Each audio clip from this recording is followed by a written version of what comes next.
Kisah ini berlanjut, tapi bukan ke arah yang lebih baik.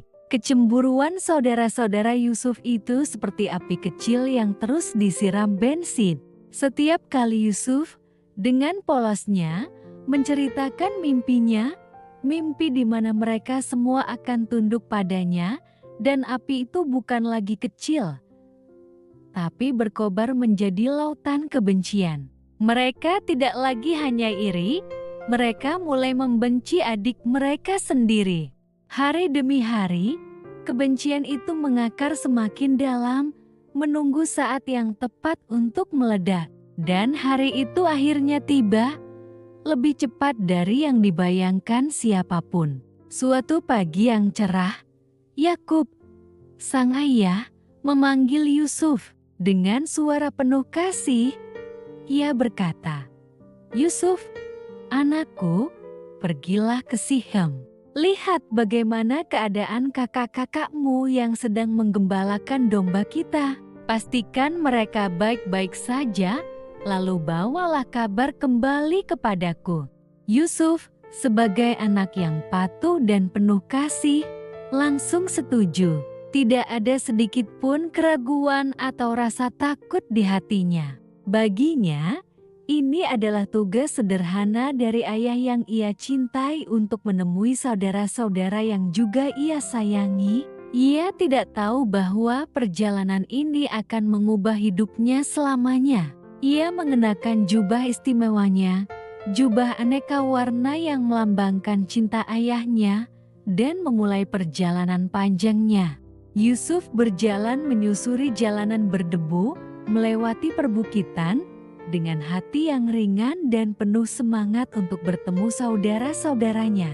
Ia tidak menyadari bahwa di kejauhan, sepasang mata sudah mengawasinya. Lalu sepasang lagi, dan lagi, hingga 10 pasang mata menatap tajam ke arah sosok yang mendekat itu. Mereka tidak melihat Yusuf, adik mereka. Yang mereka lihat pertama kali adalah jubah itu. Jubah warna-warni yang menyilaukan di bawah terik matahari. Jubah yang setiap hari mengingatkan mereka bahwa mereka bukanlah anak kesayangan. Jubah yang menjadi simbol ketidakadilan di mata mereka. Dan saat melihat jubah itu dari kejauhan, benih kejahatan yang selama ini mereka pupuk di dalam hati akhirnya bertunas dan mekar menjadi sebuah rencana yang mengerikan. "Lihat!" seru salah satu dari mereka dengan nada sinis yang penuh kebencian. Si tukang mimpi itu datang kemari. Suasana yang tadinya biasa saja langsung berubah menjadi tegang. Wajah-wajah yang lelah karena bekerja kini dipenuhi dengan amarah. "Ini kesempatan kita," kata yang lain. "Sekarang, mari kita habisi dia. Kita lempar mayatnya ke salah satu sumur kering di sini, dan kita bisa bilang binatang buas telah menerkamnya. Lalu kita lihat, akan jadi apa semua mimpi-mimpinya itu." Kata-kata itu keluar dari mulut saudara-saudaranya sendiri. Orang-orang yang seharusnya melindunginya, kini merencanakan kematiannya. Kebencian telah membutakan hati nurani mereka sepenuhnya. Di tengah rencana keji itu, Ruben, si sulung, merasa sedikit tidak tega. Hatinya masih punya sisa kebaikan. Ia mencoba menengahi. Jangan sampai kita menumpahkan darahnya," katanya. "Jangan kita membunuhnya dengan tangan kita sendiri. Begini saja, lemparkan dia ke dalam sumur kosong yang ada di padang gurun ini. Tapi jangan sakiti dia." Ruben mengatakan ini bukan karena ia setuju dengan mereka, tapi ia punya rencana lain. Ia berniat untuk kembali nanti secara diam-diam saat yang lain sudah lengah, untuk mengangkat Yusuf keluar dan membawanya pulang dengan selamat kepada ayah mereka. Ia berharap bisa menenangkan saudara-saudaranya sambil tetap menyelamatkan nyawa adiknya. Sebuah rencana yang berisiko, tapi itulah satu-satunya harapan yang tersisa bagi Yusuf saat itu. Ketika Yusuf akhirnya tiba, Ia menyapa mereka dengan senyum, tapi senyumnya langsung memudar. Ia tidak disambut dengan pelukan hangat, melainkan dengan tatapan dingin dan tangan-tangan kasar yang menariknya. Mereka tidak memberinya kesempatan untuk bertanya. Dengan beringas, mereka merenggut jubah kesayangannya, simbol cinta ayahnya, dari tubuhnya.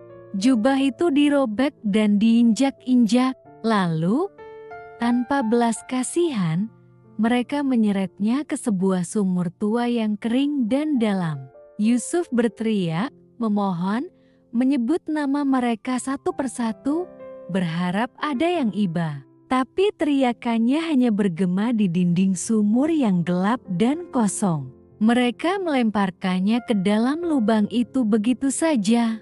Gelap, dingin, sendirian. Di atas, di bawah cahaya matahari, saudara-saudaranya melakukan sesuatu yang lebih mengerikan. Mereka duduk bersama, membuka bekal mereka, dan makan dengan tenang, seolah tidak ada adik mereka yang sedang menangis ketakutan di dasar sumur. Seolah tidak ada apa-apa yang terjadi. Saat mereka sedang makan, dari kejauhan terlihat debu yang mengepul. Sebuah kafilah pedagang Ismail sedang dalam perjalanan melintasi padang gurun itu, menuju ke negeri yang jauh, Mesir. Melihat kafilah itu, Yahuda, salah satu saudara Yusuf, mendapatkan sebuah ide yang lebih cerdas menurutnya. Apa untungnya kalau kita membunuh adik kita dan menyembunyikan darahnya? Katanya pada yang lain. Itu tidak akan memberi kita apa-apa. Bagaimana kalau kita jual saja dia kepada orang-orang Ismail ini? Dengan begitu, tangan kita tidak perlu berlumuran darahnya. Bagaimanapun juga, dia adalah adik kita, darah daging kita sendiri. Usul ini terdengar lebih masuk akal bagi mereka. Mereka tidak perlu menjadi pembunuh dan mereka bahkan bisa mendapatkan keuntungan dari perbuatan mereka. Dengan cepat, mereka semua setuju. Mereka pun mengeluarkan Yusuf dari sumur. Anak laki-laki itu mungkin sempat berpikir mereka telah berubah pikiran bahwa mereka akan mengampuninya. Tapi harapannya hancur seketika saat ia melihat para pedagang asing dengan unta-unta mereka. Negosiasi pun terjadi. Seorang anak muda yang sehat dijual seperti barang dagangan. Akhirnya, kesepakatan tercapai.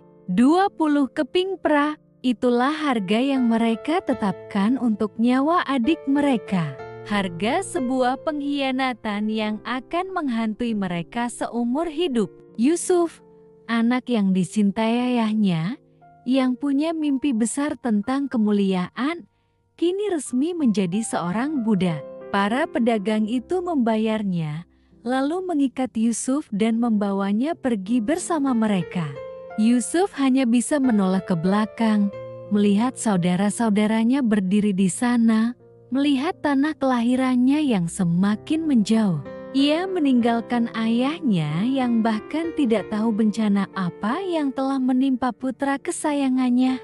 Ia meninggalkan semua yang ia kenal dan cintai. Ia dibawa pergi menuju negeri asing, Mesir, sebagai seorang budak yang tidak punya apa-apa selain pakaian yang melekat di badannya. Di dalam hatinya, mungkin mimpinya masih hidup. Mimpi tentang matahari, bulan, dan bintang-bintang yang bersujud padanya. Tapi sekarang, jalan untuk mencapai mimpi itu terasa mustahil. Jalannya kini diselimuti kegelapan pekat, ketidakpastian, dan penderitaan. Perjalanan Yusuf yang sesungguhnya baru saja dimulai, bukan sebagai anak kesayangan, tapi sebagai budak di tanah Mesir. Apa yang akan terjadi padanya?